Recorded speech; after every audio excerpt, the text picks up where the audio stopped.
It is 3:17, and we are resuming the Board of Psychology meeting. Ms. Boone, can you please call the roll? Tate? Here. Rogers? Here. Kasuga? Here. Cervantes? Here. Fu? Here. Harbsheets? Here. Phillips? Here. Okay. Here. Quorum is established. Thank you so much. We are jumping to agenda item number 20. This is the Research Psychoanalyst Committee report and consideration of committee recommendations. And the chairperson of that committee is Dr. Phillips. First, I'm going to Ms. Whitney to please summarize for us a little bit. Tell us about the proposed changes that we're talking about. Thank you. So this is beginning on page 130 of your materials. So to provide some background, the Medical Board of California had a sunset review, and it was determined they felt that the Research Psychoanalyst Registration Program should be administered by the Board of Psychology. And so that created Senate Bill 815, which transferred the administration and oversight of the Research Psychoanalyst Registration Program to the board.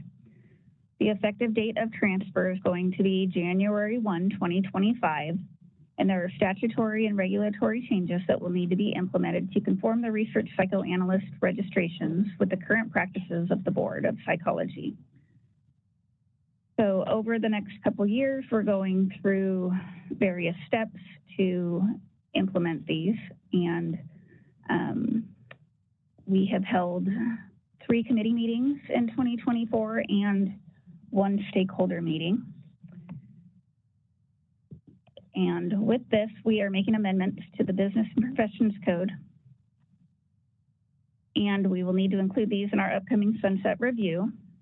The sunset hearings will be scheduled in 2025, and these hearings are another great opportunity for the public and stakeholders to express their support or opposition to the legislature.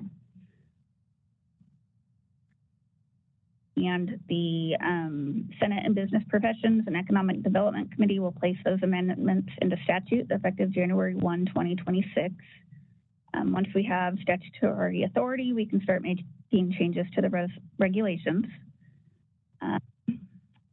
And then moving on to the stakeholder committee meeting feedback on September 20th,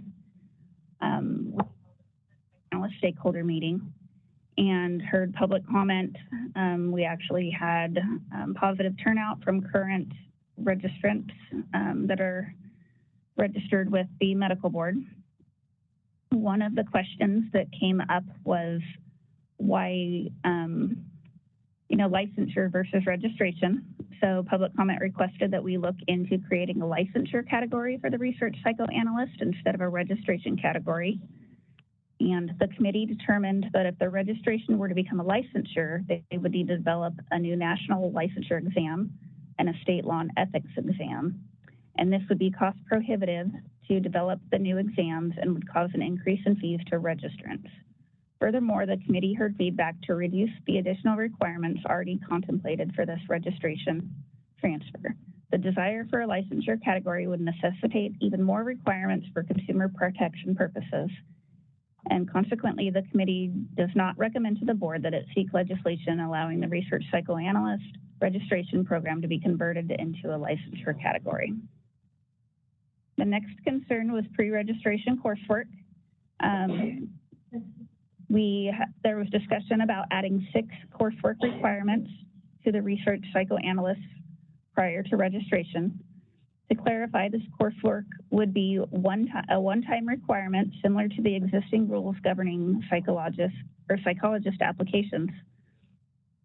2 courses are part of the Business and Professions Code general provisions that apply to all applicants for all hearing arts boards within the Department of Consumer Affairs, and that's BPC 25, Human Sexuality, and BPC 28, Child, Elder, and Dependent Adult Abuse Assessment and Reporting. The 4 other courses are established in the board's governing statute, and that's BPC 2914, subsection E, Alcohol and Other Chemical Substance Dependency Detection and Treatment, BPC 2914F, Spousal or Partner Abuse Assessment, Detection, and Intervention, BPC 2915.4, suicide risk assessment and intervention, and BPC 2915.5, aging and long-term care. The committee recommends the adoption of these one-time courses to remain consistent with the mandates by the state legislature and for the protection of California consumers. A third concern was the proposed continuing professional development requirement. So during the meeting, it was discussed that the board would require research psychoanalysts to complete 36 hours of approved continuing professional development every 2 years during their renewal cycle. The following courses would be required as part of the CPD requirements and would be a one-time renewal requirement for current registrants prior to their first renewal within the board. And that would be BPC 25, human sexuality, BPC 28, child, elder, and dependent adult abuse assessment and reporting, BPC 2914, subsection E, alcohol and other chemical substance dependency detection and treatment, BPC 2914F, spousal or partner abuse assessment, detection and intervention, BPC 2915.4, suicide risk assessment and intervention, and BPC 2915.5, aging and long-term. Stakeholders did raise concerns as to how such coursework can be undertaken and the scope of the requirements. And the final concern that was brought up during the stakeholder meeting was the international equivalency. They brought up concerns regarding international individuals who obtained foreign training as research psychoanalysts being recognized for their education and experience and what constitutes equivalency. They also expressed concerns regarding the historical lack of communication and transparency in the application and appeal process for international students. So currently, the board may accept a foreign doctoral degree for psychologist licensure and registration as a psychological associate. The doctoral degree must be evaluated by a foreign credential evaluation service that is a member of the National Association of Credential Evaluation Services or by the National Register Health Services.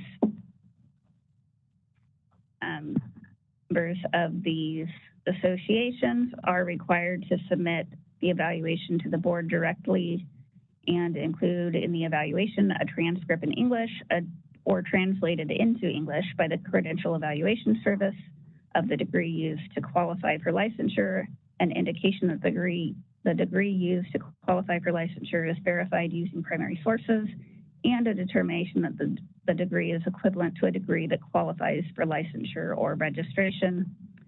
The board may want to investigate means by which research psychoanalysts have obtained credentials outside of the United States and a standard and mechanism for determining equivalency, given that the process of completing such training is like the United States for obtaining graduate degrees. Consideration of appropriate standards for equivalency and its documentation will need to be explored.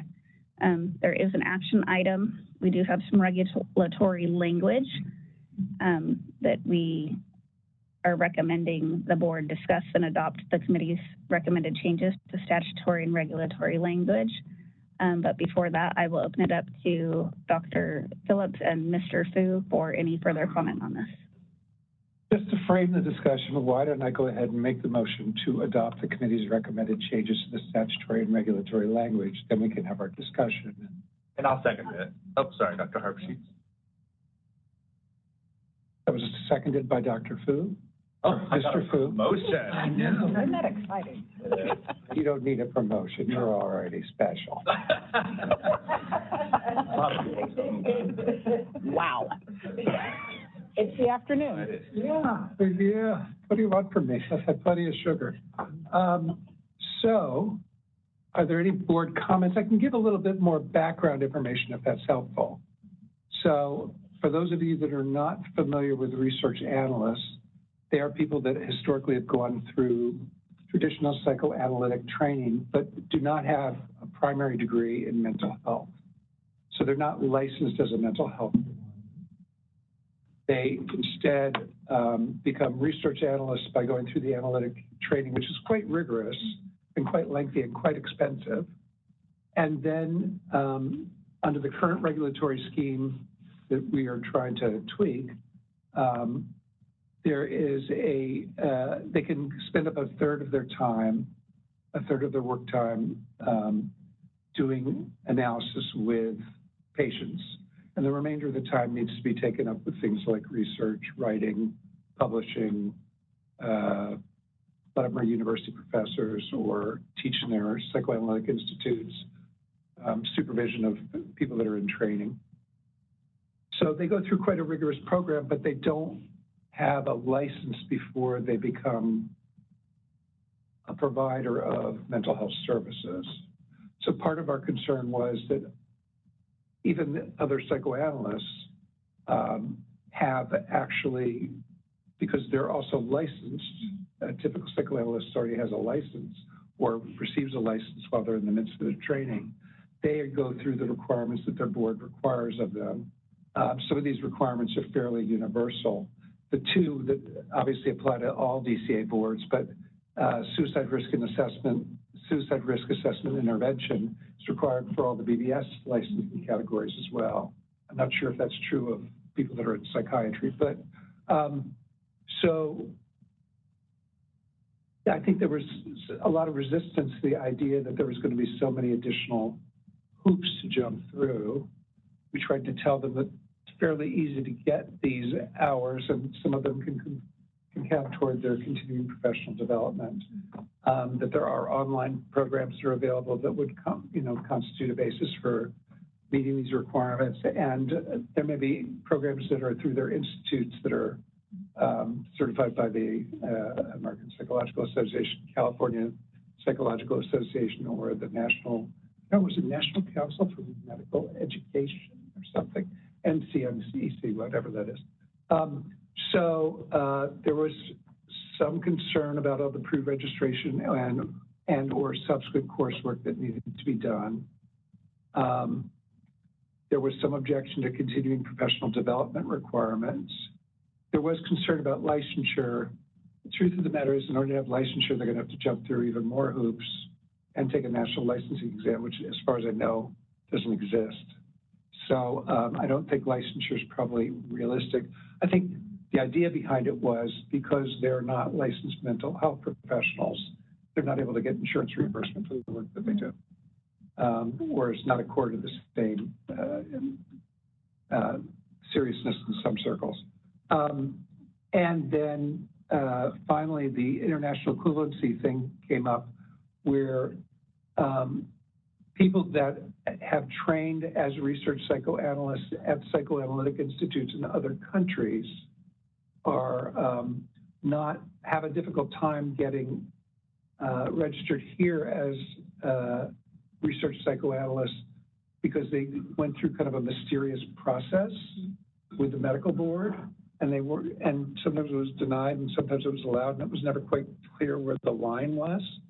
So we're trying to look at the question of what would be some kind of equivalency standard that we could use in the same way that we use foreign accreditation, foreign graduate school accreditation as a means of doing that. It's going to be a little bit more difficult than that because psychoanalytic institutes generally are either accredited by a national psychoanalytic association, such as the American Psychoanalytic Association, or an international association like the International Psychoanalytical Association. So that we need to think about. We don't really have a specific thought about that at this point. But then we went ahead, based on the feedback that we received and the discussion that the committee had, to go through and suggest some changes to a statutory package that is already in movement, correct? Yes. There's a statutory package that's already in movement, which should become effective July 1st of 2025. Is that right? Because they become part of our charge as of January 1st, correct? Yes. And when are we expecting the package to get approved? Regulatory package. Where is that now, Cindy? Oh, we've got July 1st of 2026.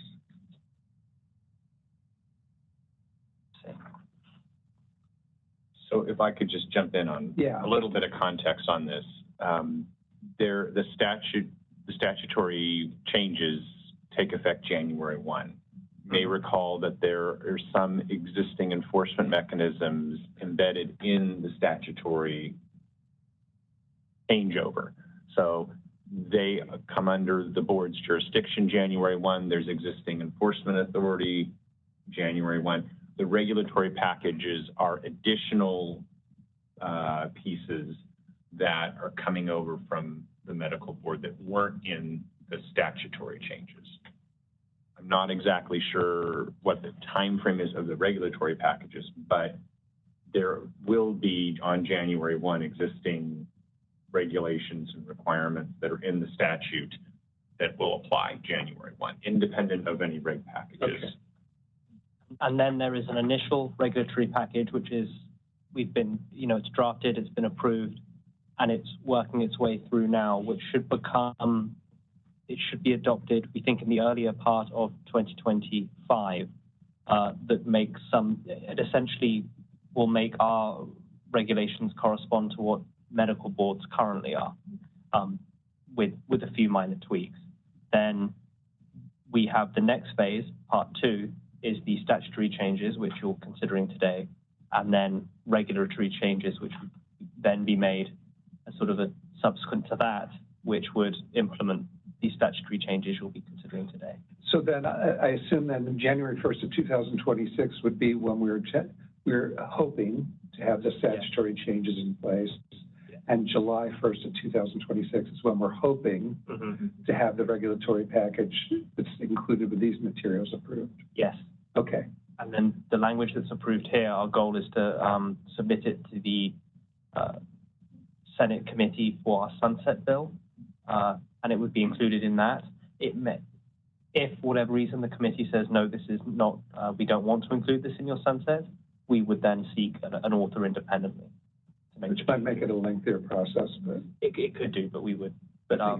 All of us on the board, at least, are well aware of the vagaries of the legislative and regulatory process. So, can I ask Dr. Phillips, when somebody applies to their psychoanalytic program, what are the educational requirements they have to have? Historically, I think they generally had to have a PhD. Oh, okay. So they might have had a PhD in English or history or some kind of a doctoral level degree. Right. Okay. And then they would join the candidacy class for that particular year. Obviously, they wouldn't have had clinical experience leading up to the time where they were there. So many times, people that haven't had it or perhaps went through medical school and psychiatric residency go out and seek a position at a clinic that would have otherwise been an internship for a psychology student, but they go and do similar things. And they would register as a student research psychoanalyst. And then eventually they would register if they went through all their training and fulfilled their candidacy requirements. Then they're eligible to apply as a research psychoanalyst. So there's an interim step there typically. But for people coming in from outside the country, they might go directly to research psychoanalyst because they've already been acknowledged as a research psychoanalyst somewhere else. So it's kind of a world we're not as familiar with. I have more familiarity with it simply because I'm kind of in that realm. And I think there was some anxiety on the part of research psychoanalysts that we were creating a lot of requirements. And I think at the most extreme, some people or a few people expressed the fear that we were somehow trying to get rid of research psychoanalysts. We're just trying to integrate them into the Board of Psychology. But I can understand that they may feel this is pretty overwhelming. Do you have an estimate of how many research psychoanalysts are out there in California? There's approximately 100 who are licensed.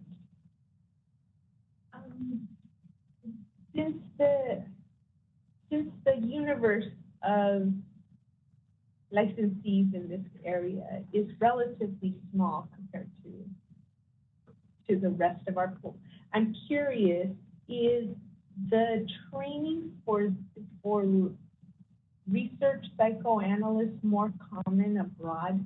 Is that more? To be honest, I don't know. I don't know the answer to that question. I think the traditional route in a psychoanalytic institute is to become a full-fledged psychoanalyst, but those are typically, as I say, people with a degree in mental health, a license from a licensing board, and then they become psychoanalysts. But this is a kind of an alternative route they provided, in large part to help provide academics who might be thoroughly steeped in psychoanalytic theory. For instance, there's a law professor at USC who's quite well acclaimed, who is a research psychoanalyst. So, I mean, these are oftentimes very brilliant people. They just don't have necessarily the same kind of foundation that someone that's coming into the field from a mental health graduate program would have. So I have another question on this issue of registration versus category. Might that impact these individuals in the workforce, or there really isn't a distinction? A potential employer, for example, would they? You mean registration versus licensure? I think it really depends. There are, I know, psychoanalytic-oriented clinics in Los Angeles, for instance, that have research analysts as staff members who provide supervision to student interns and practicum students. There are some research psychoanalysts, probably more out of the country than in the country, that actually are on the staff of psychiatric hospitals that tend to be psychoanalytically oriented psychiatric hospitals, which really are not so in vogue in the United States, except among the very wealthy. So it's kind of a mixed picture. I mean, they kind of represent a lot of different things. I think being a research psychoanalyst in some ways enhances people's ability to be in the academic world, to do film criticism, you know, there's all sorts of things like that. So I don't know, the fact that they don't have a license probably means there's some employment situations not open to them if, for instance, it's a governmentally funded organization that requires the clinicians to be licensed, or they rely on insurance, because I don't think generally insurance companies are as apt to recognize people that are research psychoanalysts. But that's my understanding, and it can certainly be bolstered more by talking to more research psychoanalysts. Michael with us today. Thank you. Mm-hmm. Thank you.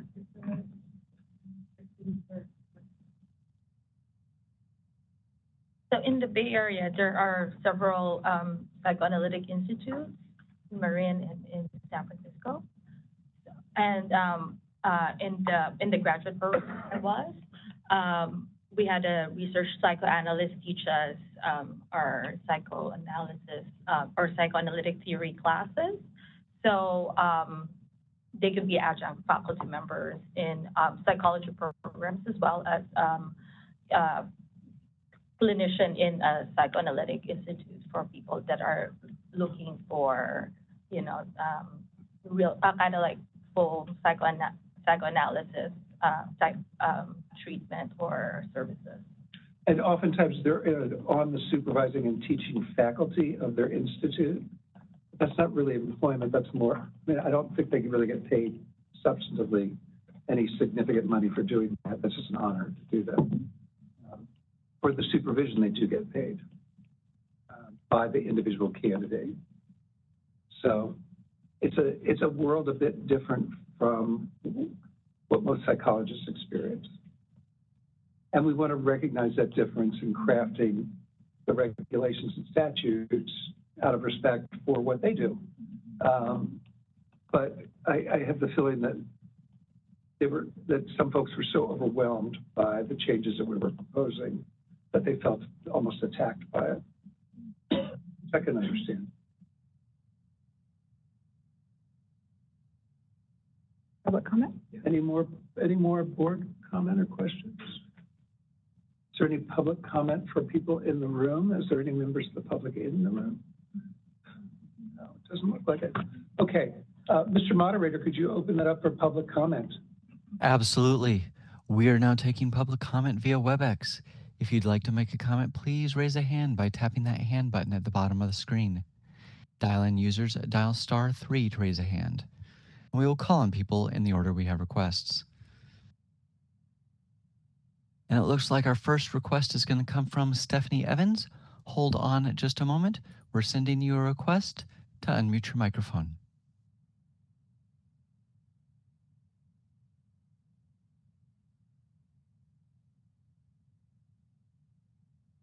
All right, Stephanie, we're going to send you another request to unmute your microphone.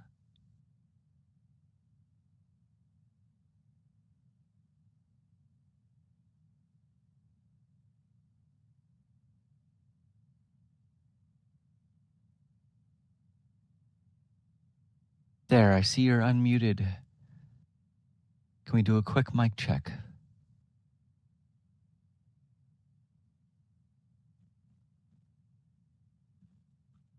Stephanie, are you with us?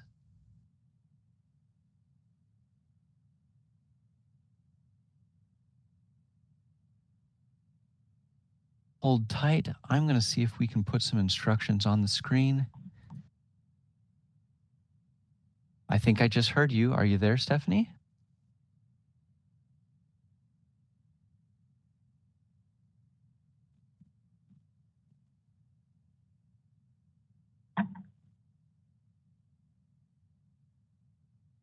Stephanie, are you there?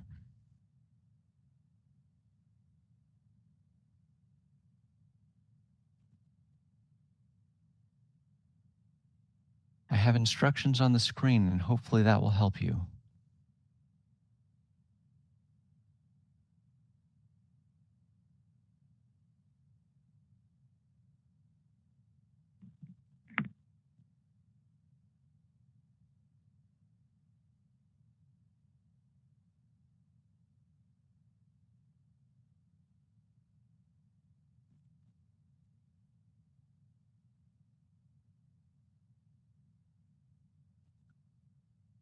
All right, we're going to give you just a little bit longer, and then we're going to have to move on.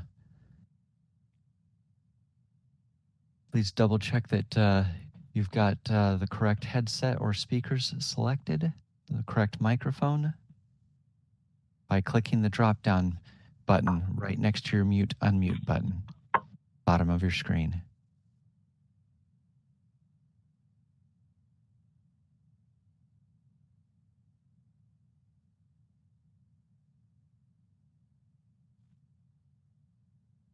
All right, Stephanie, I'm going to encourage you to email the board, or you can type something into the Q&A box, and we'll make sure that the board is notified of your comment.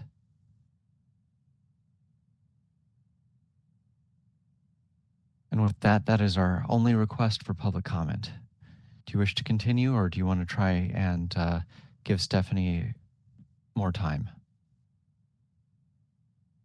We can give Stephanie another minute.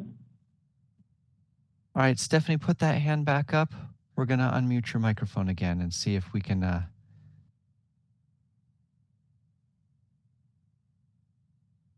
get you going.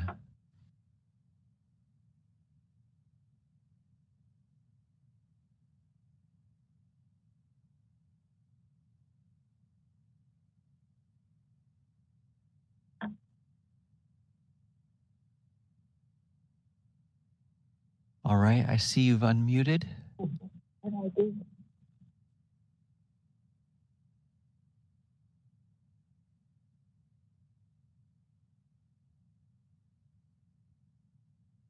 Besides the audio problems, how is your day going today, Stephanie?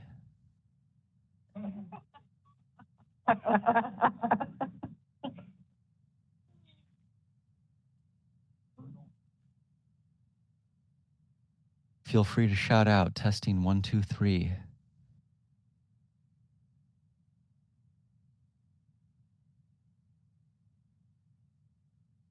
I'm so sorry. I think we're going to have to move on. Thank you for the opportunity. Thank you for your efforts on both ends. I apologize to Stephanie for her inability to convey the comment to us, but hopefully she will get in contact with a comment. So is there any further board comments or questions regarding the proposed statutes and regulations? Proposed statutory and regulatory changes, I should say. I would appreciate that when things are adopted, we also have a robust FAQ as well as potentially a YouTube recording that we can just reference back to, starring any of our fabulous folks here on that front. And I think it'd be particularly useful to have a CPD seminar because most people, when they're introduced to that system, kind of seems overwhelming. I think once you get used to the system, it's relatively easy. And I think for research psychoanalysts in particular who supervise, who teach, who write and publish, they're going to have an easier time getting CPD than probably the most psychologists will. Yeah, which I know is a bit far off in terms of when the regs are being adopted, but I think just planning in advance for that would be a way to signal a welcome to our new license or our new registrant category. And we will do everything we can. If there are research psychoanalysts out there in the audience, we'll do everything we can to try to ease that transition. But all of this will take some time to get implemented in any event. So don't worry about having to do it tomorrow. And with that, perhaps we should call the vote.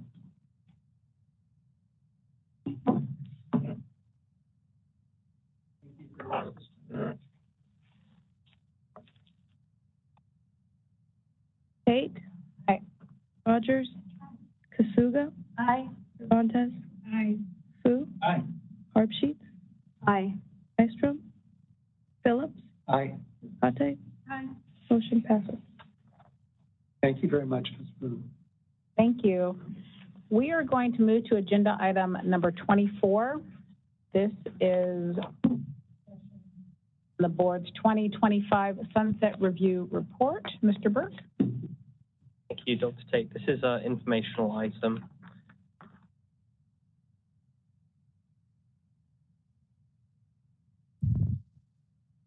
Bear with me as I jump to another tab.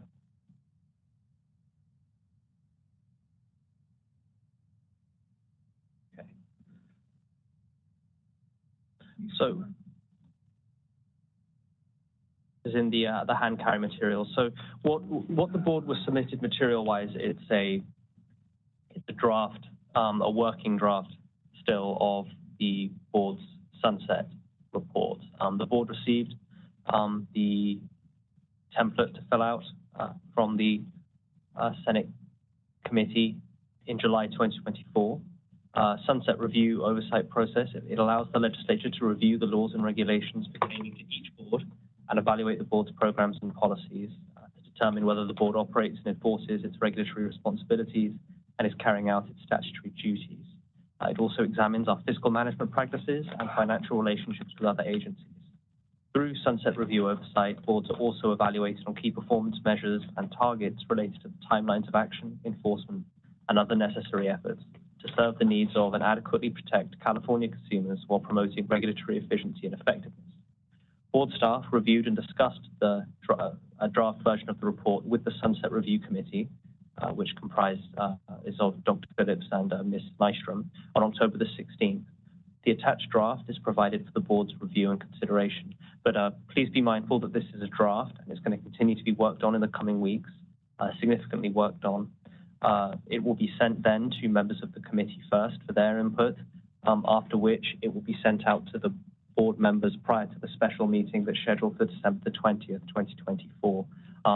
Board members will receive, as you can see, it's a very large document with attachments. You'll receive it with plenty of time to spend, so you can really spend some time with the document and get notes to staff and have questions ready for that meeting. Because even though it's being prepared by staff, I want to iterate that the Sunset Review report, it comes from the board. It is not a staff document. And then it's due to the legislature on January the 6th, 2025. The next step will be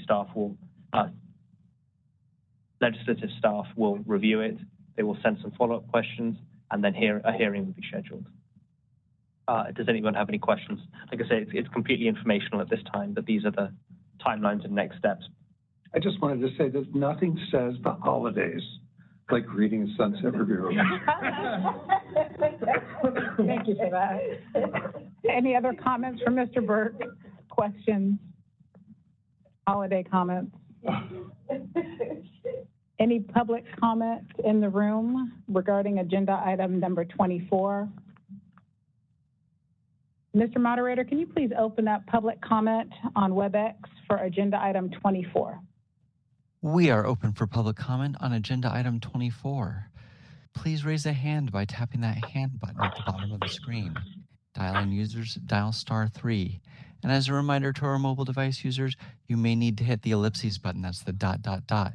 and cycle through the different pages in order to find your hand. We're going to spend just a few seconds now seeing if we have a request for public comment.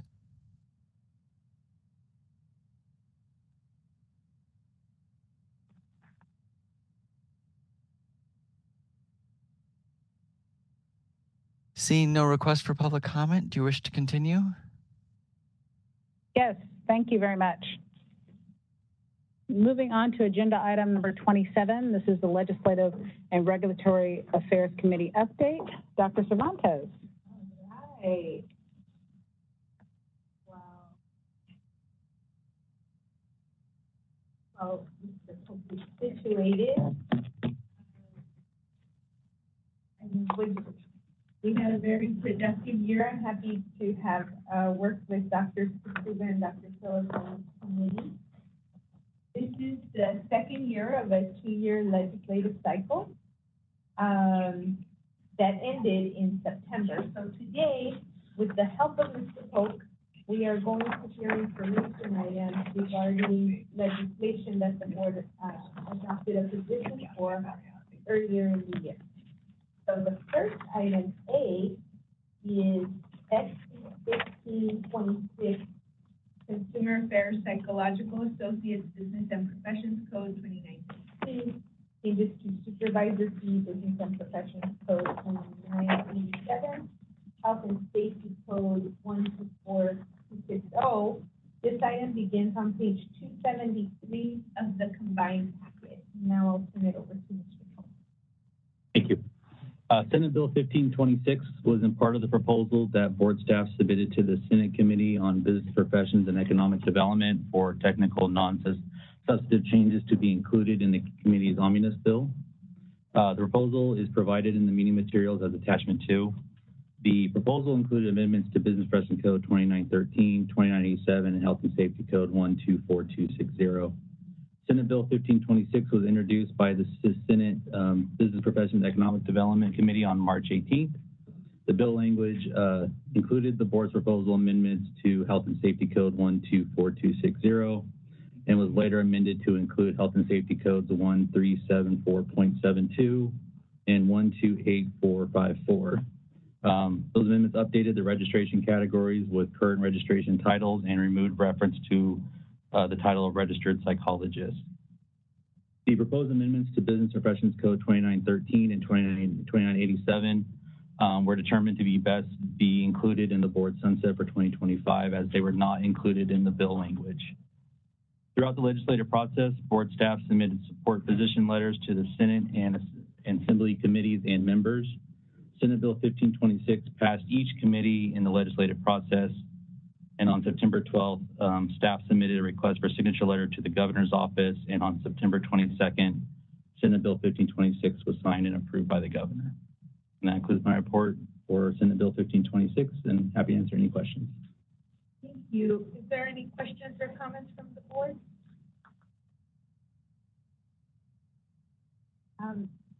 Can we open public comment for question or comment?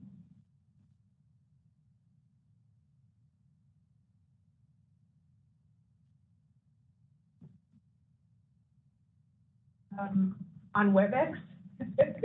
Exactly. Sorry. I'm looking at it, but it's not registered. All right. We are open for public comment via WebEx, this time on 27. If you'd like to make a comment, please raise a hand by tapping that hand button at the bottom of the screen.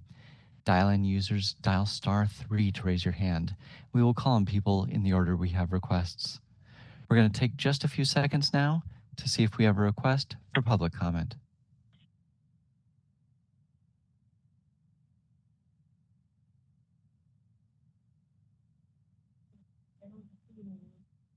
Seeing no request for public comment, do you wish to continue with the agenda? Yes, please. Okay, item B, these are bills with active positions taken by the board. We have, this item begins on page 284 of the combined packet. Mr. Polk? This agenda item outlines the bills in which the board adopted official positions on. For the bills listed, Assembly Bill 2270, Assembly Bill 2581, Assembly Bill 2703, and Senate Bill 1451, the board adopted support positions. The bill language are included in the meeting materials, as well as requests for signature letters that were submitted to the governor's office. Assembly Bill 2270 and 2581 were signed and approved by the governor on September 27th and September 28th. Both bills were authored by Assemblymember Mainshine, which allows healing arts boards to consider for medical providers, including psychologists, to have the option to take a course in menopausal mental and physical health and maternal mental and physical health as part of the continuing professional development requirements. Assembly Bill 2703 was signed and approved by the governor on September 27th. This bill was authored by Assemblymember Aguilar Curry and allows psychological associates to perform services in federally qualified health centers and rural health centers, and allows the centers to be reimbursed for services provided by psychological associates. Senate Bill 1451 was signed and approved on September 22nd. Senate Bill 1451 was authored by Senator Ashby and authorized certain licensees to use the word doctor or physicians, the letter or prefix doctor, or the initials MD or DO. Was also applied to a person holding a current and active license under other healing arts boards, and that includes this board and licensees, as long as the licensee is not being untruthful or misleading in their professional title. These items are informational only, and that includes my report, and I'm open to answer any questions. Thank you, Mr. Polk, for all your work this year on these bills, and I really like the format of your summary in our material. Is there any question or comment from the board? No? Any public comment on WebEx?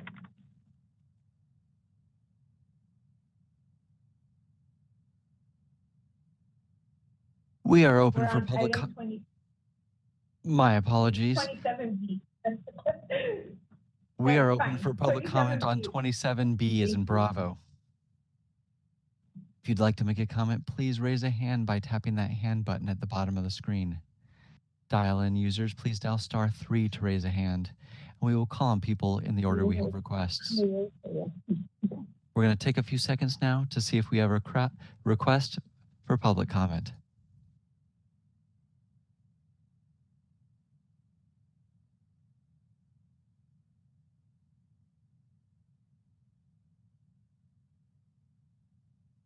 Seeing no request for public comment, do you wish to continue with the agenda? Yes, please. We're moving to item 27C. On page 292 of the combined packet, there's a status of the watch bill. Those are available for the public and for the board. Would the board like to discuss any of those items, or can we move to D? Move to D, Madam Chair. The enthusiasm, I hear enthusiasm for moving to item D. Thank you, Mr. Polk, for preparing those summaries for us.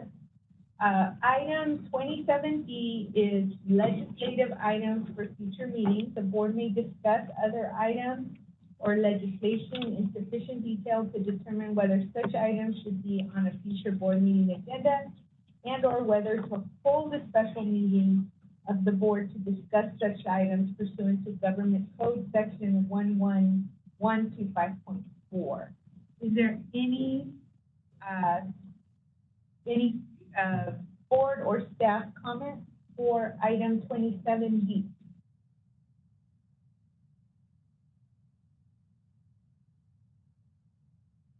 None? None? Okay. Can we open public did you have one?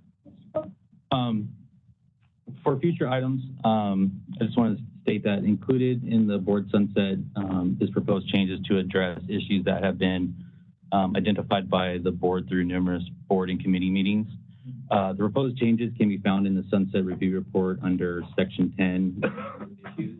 Proposed language is also included in section 11 of the sunset report, which is in the hand carry items. As stated during the sunset review item for this agenda, once the report has been reviewed and if the proposed changes are accepted, the proposed changes will be included in a bill that will go through the legislative process. Those items in bill will be presented to the board at a future meeting if it does continue or is accepted in the sunset review. Also, too, we are at the end of the 2-year legislative session, so a new session will be beginning early next year. So at that time, board staff will begin reviewing bills and we'll begin ready to present those bills to the board at that time. Thank you for summary. Can we open public comment on WebEx for item 27D? We are open for public comment on 27D as in Delta. If you'd like to make a comment, please raise a hand by tapping that hand button at the bottom of your screen. Dial-in users dial *3 to raise a hand, and we will call on people in the order we have requests. We're going to take just a few seconds now to see if we have a request for public comment.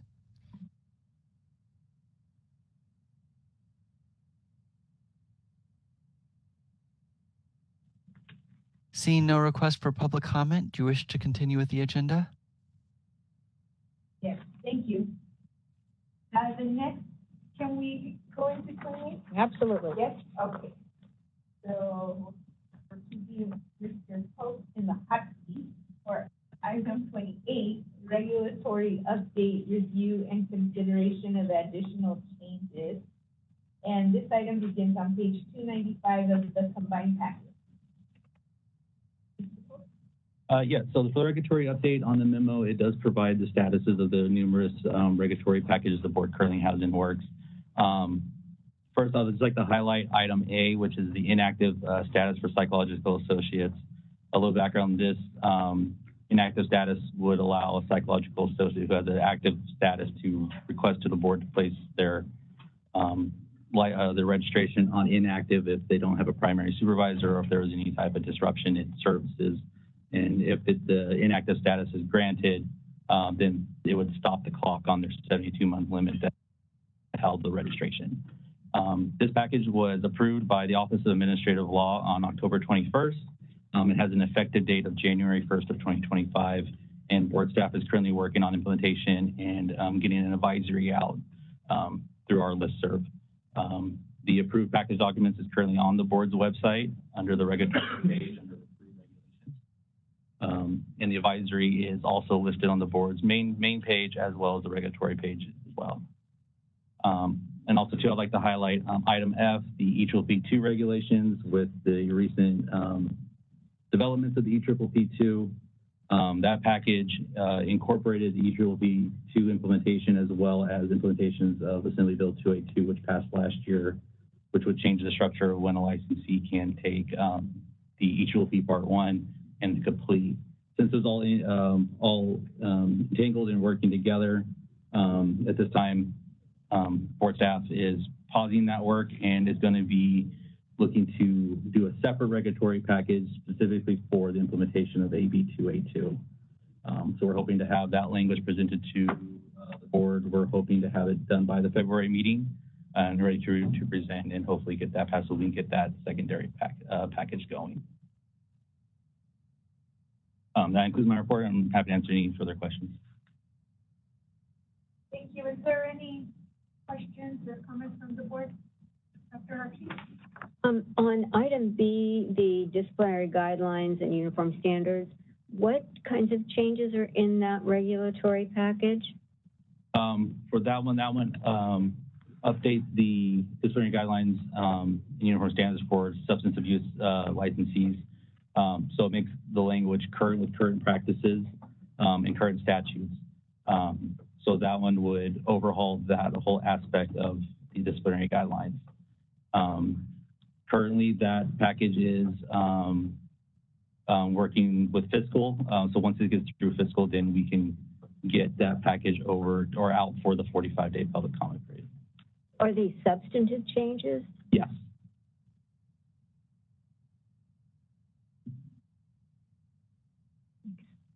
A lot of the substance abuse stuff is dictated by statute. And so, Testing schedules, that kind of stuff. oh, that. We're given a certain amount of discretion in some respects, but most of it, we're just trying to conform to what we're supposed to be conforming to. Oh, I got it. Is there any other question or comment from the board? So with regard to the regulatory package that has made its way through with inactive status, I want to clarify that that was to address some of the things that we saw on the licensure committee with regard to the 72-month limit, and that this is now an avenue for folks who may experience different life events to pause that 72-month clock and allow them to resolve any needs that they may need to do so, rather than to seek extensions beyond that 72-month limit. Is that accurate? Yeah, it allows them to do it in a more formal way versus saying, well, I wasn't working during this period of time. This makes it easier to track for them and just makes it official. And thank you so much, Dr. Harper. This was me pulling from the cobwebs when I was on the licensure committee. And so I just wanted to make sure I understood where we were with that. And Mr. Polk, I want to lift this up and emphasize this, that with regard to item F, that as you indicated, staff is pausing regulatory work in terms of implementing EPPP Part 2 based on the Association of State and Provincial Psychology Board action to pause the implementation of EPPP Part 2.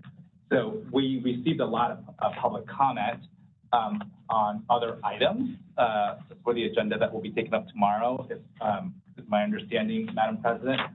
But I think this is related to that item and might also help address any concerns based on the theme of the public comment letters that were submitted and that I know we all have had a chance to review. And so the board is not moving forward on drafting any implementation language with regards to the EPPP Part 2. And for those who are on WebEx, Mr. Polk shook his head in the affirmative and confirmed that is the case, that the board is not moving forward with implementation language on EPPP Part 2. Correct. Thank you. Thank you for adding the exclamation mark, Mr. Fu. A lot of times, we work on various issues and topics through our committee process, then to our board, and it kind of comes together at different times. So it's good to spend the time sometimes for folks joining us for the first time, kind of circling back and just tying it up. So thank you for that, because Mr. Polk also did that on the other topic of the sunset. So I appreciate that. That concludes my report. Thank you. That was. Oh, wait, public comment. Sorry, oops. There's no public comment here. Is there public comment on item 28 in the WebEx? We are open for public comment on 28F as in Foxtrot.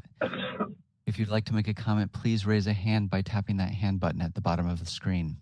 Dial-in users dial *3. And as a reminder to our mobile device users, you may need to hit the ellipses button. That's the ... in order to find your hand.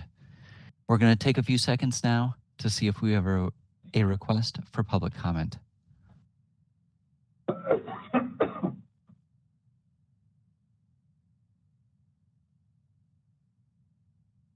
Seeing no request. Oh, I almost spoke too soon. Put that hand back up. I did not see what the name. Either.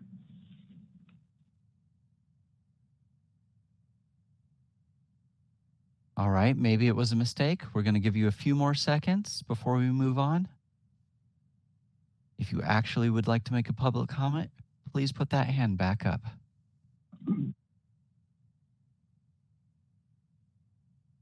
Okay, moving on. We have no request for public comment. Thank you. That concludes item 28 and my report. Thank you, Dr. Cervantes. That actually concludes our first day of the Board of Psychology, but, well. Can I make one more comment, Madam President, on item 28? I'm sorry. Oh, please. Go ahead.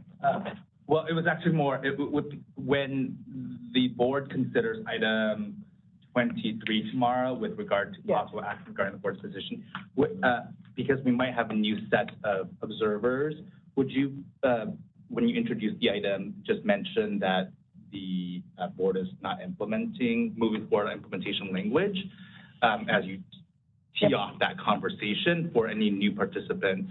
Absolutely. I think the plan is to explain the board's role or not role in the implementation, just so we can set it up correctly for new observers. And so we can have a fruitful discussion tomorrow. Thank you. Of course.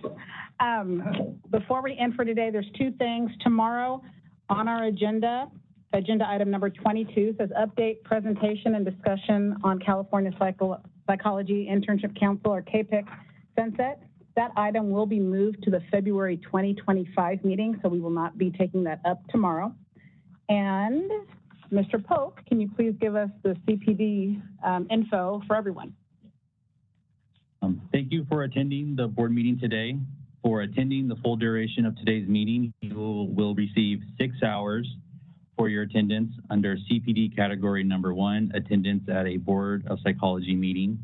For your records, please note today's date as November 7th, 2024, the name of today's meeting, which is board meeting, and 6 hours for your records. For individuals who called into the meeting, you will need to email the board at bopce@dca.ca.gov. Please include your name, license number, and phone number used to call in. If you signed in using the computer or mobile device, your attendance is automatically documented and no further information is necessary. Thank you. Thank you very much. We will start tomorrow bright and early at 8:30 a.m. Hope to see everyone there. Thank you.